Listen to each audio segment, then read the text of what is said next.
Hello मेरे प्यारे दोस्तों, जैसा कि बाबू हम आप लोगों को फिजिक्स में ऑप्टिकल फाइबर चैप्टर पढ़ा रहे हैं। ऑप्टिकल फाइबर में अब तक बाबू हम 2 वीडियो पहले से बना चुके हैं। पहले वीडियो में हम लोग फाइबर ऑप्टिकल के बारे में पढ़े थे। फाइबर ऑप्टिकल होते क्या है, फाइबर ऑप्टिकल की बनावट क्या होती है, उसका इतिहास क्या होता है, ये पढ़े थे। ठीक है, उसके बाद से हम लोगों को पढ़ना था फाइबर ऑप्टिकल का कार्य सिद्धांत। कैसे फाइबर ऑप्टिकल के द्वारा किसी भी वेव या कोई सिग्नल जो होता है आसानी से एक स्थान से दूसरे स्थान तक चला जाता है। आखिर क्या रीजन होता है, तो यही हम लोगों को टॉपिक था बाबू, फाइबर ऑप्टिकल का कार्य सिद्धांत, working principle of fibre optical. तो फाइबर ऑप्टिकल के कार्य सिद्धांत को समझाने के लिए बाबू हम ये बोले थे कि हमको कुछ बाबू कंसेप्ट को क्लियर चाहिए। कुछ हमको कंसेप्ट हैं, कुछ हमको पीछे के कुछ ऐसे मटेरियल हैं जिनको हमको अच्छे से ज्ञान रहेगा, तभी हम लोग फाइबर ऑप्टिकल अच्छे से समझ पाएंगे। तो पार्ट 1 में हम लोगों ने फाइबर ऑप्टिकल के बारे में पढ़ा, उसका थोड़ा सा इतिहास पढ़ लिया, उसके बाद से उसकी बनावट पढ़ लिया, स्ट्रक्चर पढ़ लिया। फाइबर ऑप्टिकल दैनिक जीवन में कहाँ देखे हैं वो बताए थे पार्ट 1 में। पार्ट 2 में बाबू हम आप लोगों को पढ़ाए थे प्रकाश का परावर्तन क्या होता है, आपतन कोण, अपवर्तन कोण, परावर्तन के नियम। ये सब इसलिए पढ़ा रहे हैं कि ताकि फाइबर ऑप्टिकल का जब वर्किंग पढ़ाएंगे तो उसमें काम लगेगा। ठीक है, तो चलिए बाबू फाइबर ऑप्टिकल के बेसिस पे फाइबर ऑप्टिकल का कार्य सिद्धांत को समझाने के लिए और सारे हमको टॉपिक कवर करने पड़ेंगे। उन्हीं सब टॉपिक को हम पढ़ने जा रहे हैं। तो चलिए बाबू हम लोग फाइबर ऑप्टिकल के वीडियो नंबर पार्ट 3 में हम लोग आज पढ़ेंगे प्रकाश का अपवर्तन क्या होता है, रिफ्रैक्शन ऑफ लाइट, ये पढ़ेंगे। उसके बाद पढ़ेंगे आपतन कोण क्या होता है, एंगल ऑफ इंसिडेंस। उसके बाद से पढ़ेंगे अपवर्तन कोण क्या होता है, एंगल ऑफ रिफ्रैक्शन। और उसके बाद से पढ़ेंगे अपवर्तन के नियम क्या है, लॉ ऑफ रिफ्रैक्शन। ये बाबू हम लोग 4 टॉपिक आज इस वीडियो में कवर करेंगे कि प्रकाश का अपवर्तन क्या होता है, आपतन कोण क्या होता है, अपवर्तन कोण क्या होता है, अपवर्तन के नियम क्या हैं। बार बार कह रहे हैं ये किस बेसिस से पढ़ा रहे हैं कि हमको पढ़ाना है फाइबर ऑप्टिकल का कार्य सिद्धांत अच्छे से आपको समझ में आए, इसीलिए हमको पढ़ाना पड़ रहा है। तो चलिए हम लोग पढ़ रहे हैं प्रकाश का अपवर्तन क्या होता है। तो देखिए प्रकाश का अपवर्तन की घटना को हम लोग समझेंगे बाबू, होते क्या है प्रकाश का अपवर्तन, आखिर में होता क्या है। तो जब प्रकाश, जैसे कि मान लीजिए आप लोग ध्यान से समझिएगा, प्रकाश जो है, सूर्य का प्रकाश जो है आ रहा है, आने के बाद क्या हुआ सोचिए आप लोग खुद। सूर्य का प्रकाश आ रहा है जमीन पे, तो जब जमीन पर वो आ रहा है तो मान लीजिए कि एक तरह से निर्वात है, कोई इसका रुकावट करने वाला नहीं है। ठीक है, अब क्या हुआ कि जैसे ही पृथ्वी की सतह पर आया तो मान लीजिए कि पानी की सतह से टकराया, पानी के अंदर प्रकाश गया। देखिए सोचिएगा ध्यान से, हुआ क्या है, जैसे कि मान लीजिए कि प्रकाश हमारा आ रहा था, उसके बाद से पानी था हमारा, तो पानी के नीचे भी हमारा लाइट यानी कि प्रकाश जाएगा। माने हुआ क्या है, प्रकाश हमारा आया है, कुछ बाबू निर्वात में गमन किया है, गति किया है, उसके बाद से पानी की सतह से आया है, पानी की सतह पर एंट्री करके पानी के अंदर चला गया है। पानी के अंदर, मैंने कहने का मतलब यह है कि तुम्हारा एक तरह से अलग मीडियम हो जा रहा है, और बाबू तुम्हारा जो सूर्य से सीधे जो प्रकाश आ रहा है वहां पर कोई रुकावट करने वाला नहीं है, यानी कि एक तरह से कह सकते हो वो अलग ही माध्यम है। तो प्रकाश का अपवर्तन की घटना कब देखने को मिलती है, तो प्रकाश की अपवर्तन की घटना हमको तब देखने को मिलती है जब प्रकाश एक माध्यम से दूसरे माध्यम में जाता है। माने आर पार होगा प्रकाश एक माध्यम से दूसरे माध्यम में जाएगा, लेकिन परावर्तन जो पार्ट 2 में पढ़ाए थे, वह जो प्रकाश होता था किसी सतह से टकरा करके उधर ही लौट जाता था। लेकिन इसमें नहीं होगा, इसमें किसी सतह से टकराएगा तो उससे आर पार हो जाएगा, ठीक है, यानी कि उसको क्रॉस कर जाएगा। हाँ, हो सकता है कि इधर मान लीजिए कि हवा था, इधर पानी हो गया, तो हवा इधर हवा और इधर पानी, तो दो मीडियम हुए कि नहीं हुए? तब अब तुम्हारा प्रकाश की अपवर्तन की घटना कब देखने को मिलती है, रिफ्लेक्शन की घटना कब देखने को मिलती है? जब प्रकाश एक माध्यम से दूसरे माध्यम में जाता है, ठीक है। तो जाने के बाद होता क्या है? जब प्रकाश एक माध्यम से दूसरे माध्यम में जाएगा तो होगा क्या? यही सब घटना को हम लोग पढ़ेंगे। तो चलिए पढ़ते हैं, प्रकाश का अपवर्तन आखिर में होता क्या है। तो जैसे कि मान लीजिए कि यह एक ऐसा लेयर है जो दो माध्यमों को बांट रहा है। इसके ऊपर वायु है, एक तरह से मान लीजिए कि हवा है, इसके ऊपर क्या है तुम्हारा? वायु है, और इसके नीचे क्या है तुम्हारा? पानी है। सोचिएगा, इसके ऊपर क्या है बाबू? वायु है, और इसके नीचे क्या है बाबू? तुम्हारा पानी है। अब हुआ ये कि जैसे कि मान लीजिए कि हमने यहां से इस पे प्रकाश डाला, क्या किए? हमने क्या किया? यहां से हमने प्रकाश यहां पे डाला, तो हुआ क्या बाबू? तुम्हारा यहां से यहां तक जो प्रकाश है अभी वायु में गति किया है। कहां गति किया है? हवा में, एयर में। लेकिन ये पानी की सतह से जब टकराएगा, तो जब अंदर आएगा, तो अब ये वायु में प्रकाश गमन नहीं करेगा, अब वो पानी में प्रकाश तुम्हारा गमन करेगा, गति करेगा। तो दो माध्यम हुआ कि नहीं हुआ? तो देखिए होता क्या है कि जैसे हमने यहां पर प्रकाश डाला, तो यह तुम्हारा एक सतह हो गया, इस बिंदु पर प्रकाश पड़ा है ना जी। तो ये तुम्हारा प्रकाश किरण हो गया, और ये तुम्हारा लेयर हो गया जो दो माध्यमों को बांट रहा है। अब हुआ ये तुम्हारा कि जिस पॉइंट पर तुम प्रकाश डाले हो उस पर एक लंब खींचो, ठीक है। क्या खींच दिए? लंब खींच दिए। तो देखिए इसको हम लोग किस नाम से जानते हैं? अभिलंब के नाम से जानते हैं। ये तुम्हारा क्या है बाबू? अभिलंब है, ठीक है।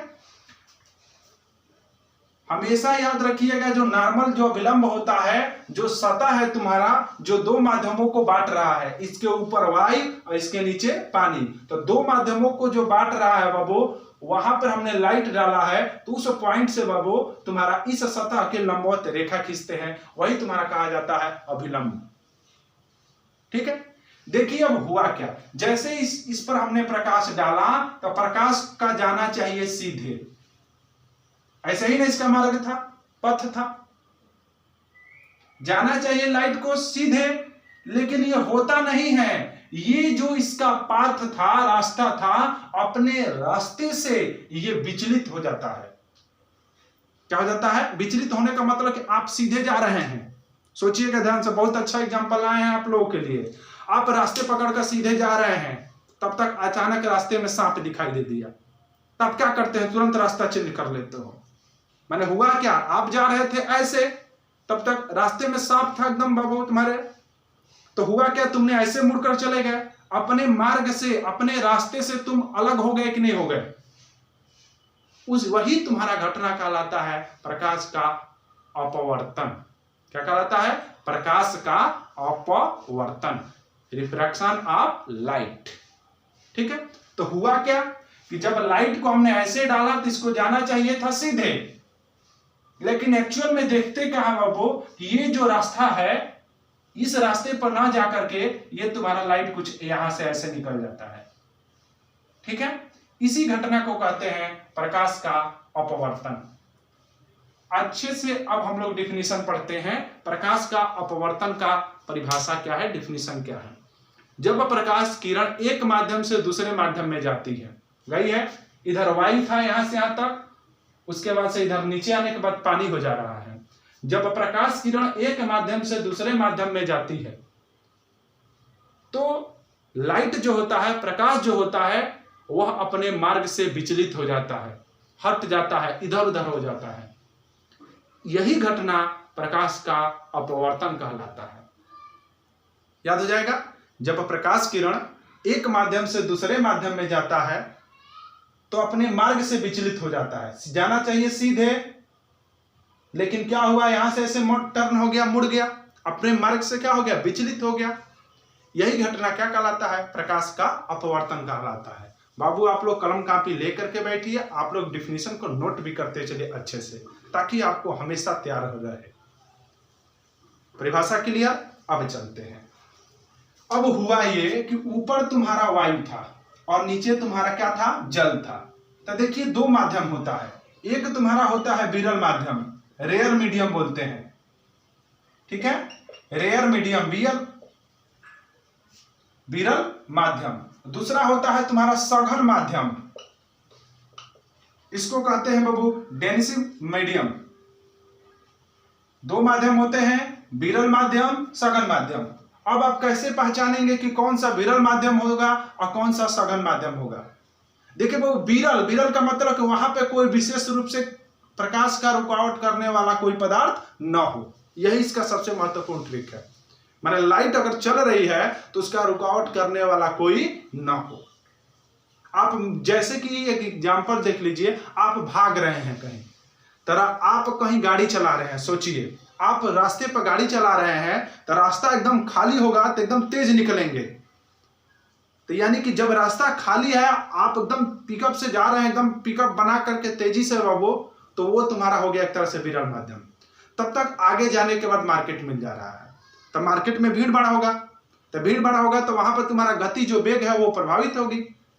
तो जहां पर लोगों की संख्या ज्यादा हो गई है, जिसको हम मार्केट कह दे रहे हैं बाबू, तो वहां पे तुम्हारा गति में परिवर्तन हो गया, तो उसको तुम कह दो सघन माध्यम। माने जहां पर विरोध करने वाले बहुत से पदार्थ उपस्थित हो, उसको तुम कह दो सघन माध्यम। इंग्लिश में क्या हो जाएगा, डेनिसिव मीडियम। और जहां पर कोई विरोध करने वाला ना हो, ठीक है, उसको तुम क्या कह दो, विरल माध्यम, रेयर मीडियम। समझ में आ गया होगा विरल माध्यम और सघन माध्यम। तो आप बताइए सघन माध्यम का एग्जांपल क्या क्या हो सकता है। पानी या जल हो सकता है, भाई जल में अनेक छोटे छोटे कण है, विरोध करेंगे कि नहीं करेंगे। कांच हो सकता है, शीशा। ये जल और कांच किसके अंतर्गत आएगा, तुम्हारा सघन माध्यम के अंतर्गत। और ये जो विरल माध्यम के अंतर्गत ये तुम्हारा क्या आएगा, वायु आएगा या कोई गैस आएगी, या कोई क्या आएगा, गैस आएगा। ये तुम्हारा कौन सा माध्यम हो गया, विरल माध्यम। वायु या कोई गैस, गैस कोई विरोध नहीं करती है, कोई भी भागिए। अरे आप लोग पृथ्वी पर रहते हैं, ऑक्सीजन रहता है, आप लोग भागते हैं कि नहीं भागते हैं, क्या ऑक्सीजन आपको रोकती है, तो नहीं। तो एक तरह से उसको विरल माध्यम बोल दीजिए। और आप ही को कह दे कि चले पानी में भागिए, तो पानी में विरोध होगा कि नहीं होगा, पानी अपने द्वारा विरोधी बल लगाएगा, कहेगा कि आप मत जाइए हमारे ओर, तो वो तुम्हारा कौन सा माध्यम हो गया, विरल माध्यम। तो बाबू आपको बहुत अच्छे से समझ में आया होगा सघन माध्यम और विरल माध्यम कैसे पहचानोगे, ठीक है। तो प्रकाश का अपवर्तन की परिभाषा क्या था, जब प्रकाश किरण एक माध्यम से दूसरे माध्यम में जाता है तो वो तुम्हारा क्या होता है, अपने मार्ग से विचलित हो जाता है। यही घटना प्रकाश का अपवर्तन कहलाता है, ठीक है। अब हुआ ये कि जब विरल माध्यम से सघन माध्यम में प्रकाश गया तो यह अभिलंब की ओर झुक गया। क्या हो गया, अभिलंब की ओर झुक गया। ये भी इंपॉर्टेंट टॉपिक है आपको कंपटीशन के लिए। प्रकाश जो होता है विरल माध्यम में था, उसके बाद सघन माध्यम में गया है, माने विरल माध्यम वायु से पानी में गया है, तो वायु तुम्हारा विरल माध्यम, जल तुम्हारा क्या हो जाएगा, सघन माध्यम। अभी बताए तो जब प्रकाश किरण विरल माध्यम से सघन माध्यम में जाता है तो ये जो अभिलंब खींचे हैं, इस अभिलंब की ओर वो जो लाइट प्रकाश जो होता है वह झुक जाता है। याद हो जाएगा। अब समझिए, अब मान लीजिए कि ये ऊपर कांच रख दिए हैं और नीचे वायु कर दिए हैं, तो आप लोग बताइएगा वायु तुम्हारा कौन सा माध्यम होगा, विरल माध्यम। वायु तुम्हारा कौन सा माध्यम होगा, वायु बाबू विरल माध्यम। नीचे कौन सा माध्यम इस बार रखे हैं, विरल माध्यम, और ऊपर कौन सा माध्यम रखे हैं, सघन माध्यम। अब हुआ ये कि इधर से हमने लाइट डाला, इधर से हमने लाइट डाला, तो अब ये बताइए ये जो लाइट डाले हैं, ये जो सतह है ये डिवाइडर सरफेस कह सकते हो, विभाजक सतह है। ऊपर सघन और नीचे विरल। तो जिस पॉइंट पर तुम्हारा प्रकाश पड़ा है उस सतह के लंबवत रेखा खींचो, खींच लिए, वो तुम्हारा कहा जाएगा अभिलंब। क्या कहा जाएगा? अभिलंब, नॉर्मल कहेंगे। तो जब प्रकाश किरण तुम्हारा सघन से अब विरल में जा रही है ना, तो देखिए इसको जाना था ये सीधे, यही ना इसका रास्ता था, लेकिन ये अपने रास्ते से विचलित हो जाएगी, या तो इधर आ जाएगी नहीं तो इधर आ जाएगी। तो इस समय क्या होता है? कब? जब प्रकाश किरण सघन माध्यम से विरल माध्यम में जाती है, ये जो अभिलंब है इससे दूर भागती है। ये जो अभिलंब है इससे क्या भागती है? दूर भागती है। समझ में आया कि नहीं आया? तो याद रखिएगा, जब प्रकाश किरण विरल माध्यम से सघन माध्यम में जाएगी तो इस अभिलंब की ओर झुक जाएगी। जब प्रकाश किरण सघन माध्यम से विरल माध्यम में जाएगा तो इस अभिलंब से और दूर भागेगा। याद रहेगा ना जी? तो इस तरह से बाबू हम लोग 2 टॉपिक कवर कर लिए। सघन माध्यम क्या होता है, विरल माध्यम क्या होता है, प्रकाश का अपवर्तन क्या होता है, ये भी पढ़ लिए, एकदम अच्छे से पढ़ लिए। और ये पॉइंट जरूर याद रखिएगा, जब प्रकाश किरण विरल माध्यम से सघन माध्यम में जाती है तो अभिलंब की ओर झुक जाती है। इसका अपोजिट कर देंगे, जब प्रकाश किरण सघन माध्यम से विरल माध्यम में जाएगी तो ये जो अभिलंब खींचे हो इससे दूर भागेगी। ठीक है, कोई दिक्कत? अब चलते हैं, अगला टॉपिक है हम लोगों का आपतन कोण क्या होता है और अपवर्तन कोण क्या होता है। ठीक है, तो ये बताइए, इस किरण को हम लोग कहोगे आपतित किरण, स्वयं जो डाले हो, क्या कहोगे इसको?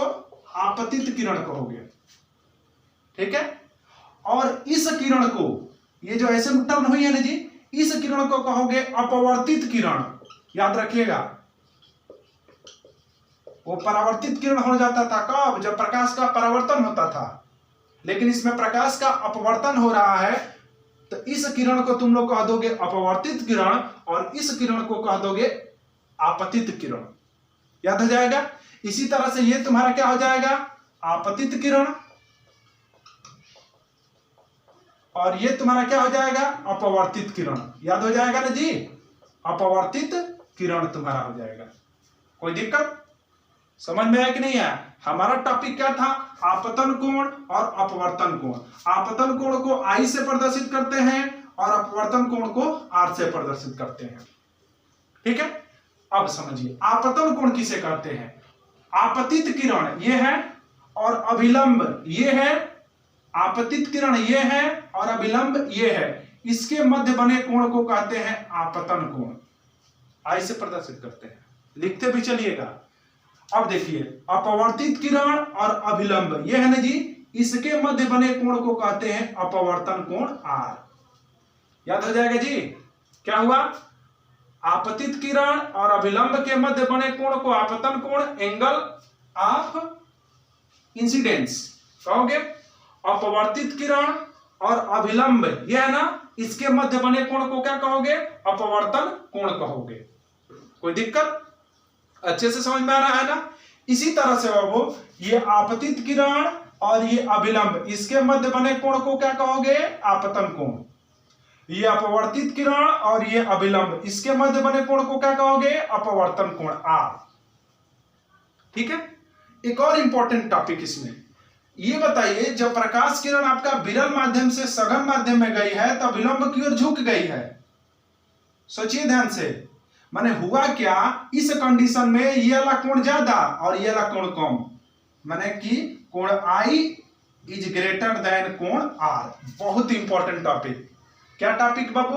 कि जब प्रकाश किरण विरल माध्यम से सघन माध्यम में जाती है तो उस समय आपतन कोण का मान ज्यादा होता है और ये अपवर्तन कोण का मान क्या होता है? कम होता है। अब खुद देखिए ना, ये ज्यादा दिखाई दे रहा है, ये कम दिखाई दे रहा है।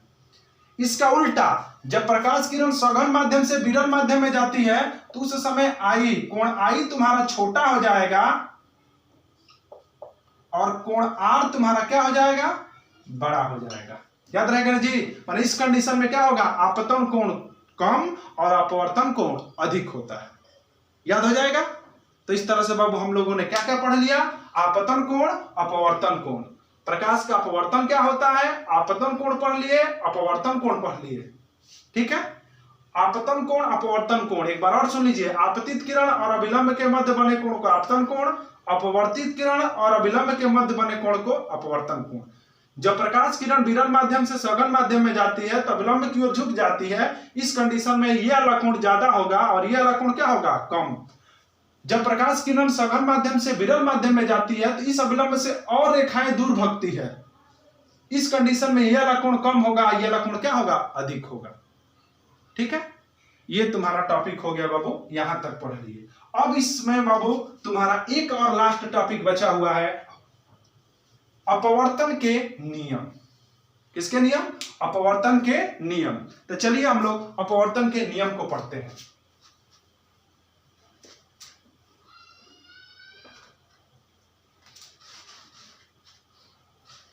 देखिएगा ध्यान से, इस चित्र को मिटा दे रहे हैं। अपवर्तन का क्या नियम है? देखिए, अपवर्तन के दो नियम है तुम्हारे। कितने नियम है अपवर्तन के? दो नियम। पहला नियम क्या है? आपतित किरण, आपतित किरण, अपवर्तित किरण, अपवर्तित किरण तथा अभिलंब, नॉर्मल जिसको कहोगे बाबू अभिलंब, तीनों एक ही तल में होते हैं।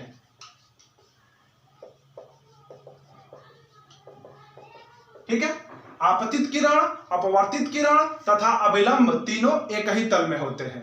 यह तुम्हारा अपवर्तन का पहला नियम है।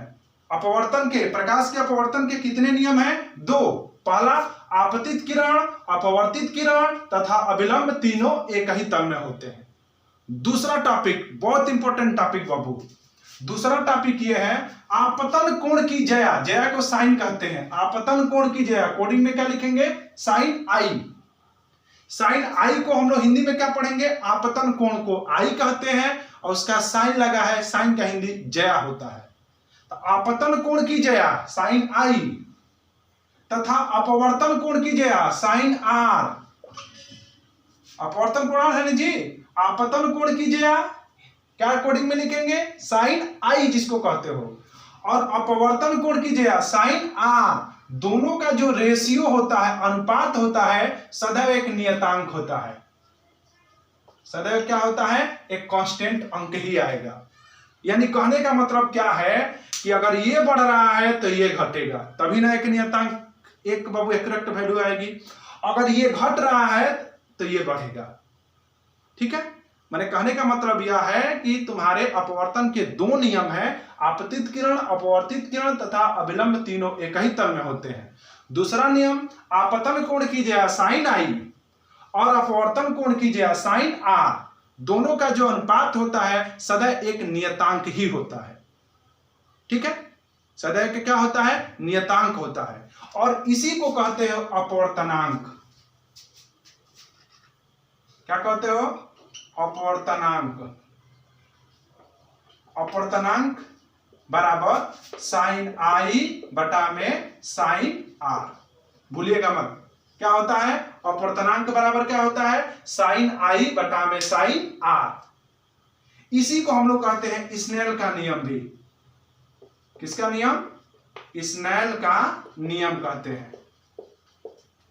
ठीक है, तब से कोई पूछेगा कि स्नेल का नियम क्या है या स्नेल का नियम किसके लिए आया, तो प्रकाश के अपवर्तन के संबंध में स्नेल का नियम आया। वो क्या था बाबू? तो आपतन कोण की ज्या साइन आई, अपवर्तन कोण की ज्या साइन आर, दोनों का जो रेशियो होता है सदैव कांस्टेंट अंक ही आएगा, और इसी को हम लोग कहते हैं स्टेपिक इंडेक्स, अपवर्तनांक कहते हैं। ठीक है, क्या कहते हैं? अपवर्तनांक कहते हैं। भूलेंगे नहीं ना?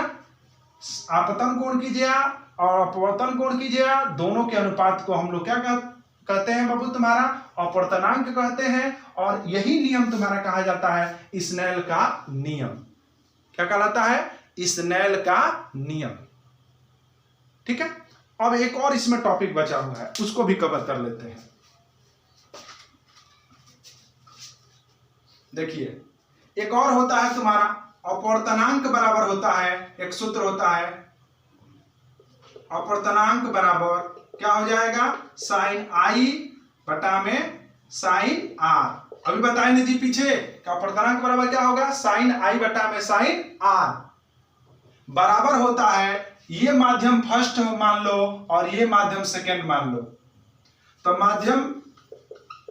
माध्यम फर्स्ट में प्रकाश की चाल और बटा में माध्यम 2 में प्रकाश की चाल। याद रखिएगा, मेरे कहने का मतलब यह है कि यह एक आपका इंपॉर्टेंट सूत्र बन गया कि अपवर्तनांक बराबर क्या होगा, स्टेप्टिक इंडेक्स बराबर तुम्हारा क्या होगा, साइन आई बटा में साइन आर। इसी को कहते हैं स्नेल का नियम। ये स्नेल का नियम अपवर्तन का दूसरा नियम है बाबू। आपतन कोण कीजिए साइन आई, अपवर्तन कोण कीजिए साइन आर, दोनों का जो रेशियो होता है सदैव एक कांस्टेंट ही आता है और इसी को अपवर्तनांक कह देते हैं। अर्थात अपवर्तनांक बराबर तुम्हारा क्या आ जाएगा, साइन आई बटा में साइन आर। और अपवर्तनांक बराबर भी होता है sine I by sine R. एक और सूत्र होता है माध्यम फर्स्ट में प्रकाश की चाल, माने जब माध्यम एक था जो विरल माध्यम था, दूसरा माध्यम था जल था, तो इस माध्यम में प्रकाश की चाल, माध्यम 1 में प्रकाश की चाल और बटा में माध्यम 2 में प्रकाश की चाल। इसी को कह सकते हैं एक तरह से अपवर्तनांक। ठीक है, तो इस सूत्र को आप लोग मत भूलिएगा। अपवर्तनांक बराबर क्या हो जाएगा, साइन आई बटा में साइन आर। ठीक है, बराबर क्या कहोगे, माध्यम फर्स्ट में प्रकाश की चाल बराबर माध्यम सेकंड में प्रकाश की चाल। देखिए इसी को एक और नाम दिया जाता है माध्यम 1 के सापेक्ष माध्यम 2 का अपवर्तनांक। देखिए इसी को कोडिंग में कहते हैं कि माध्यम 1 के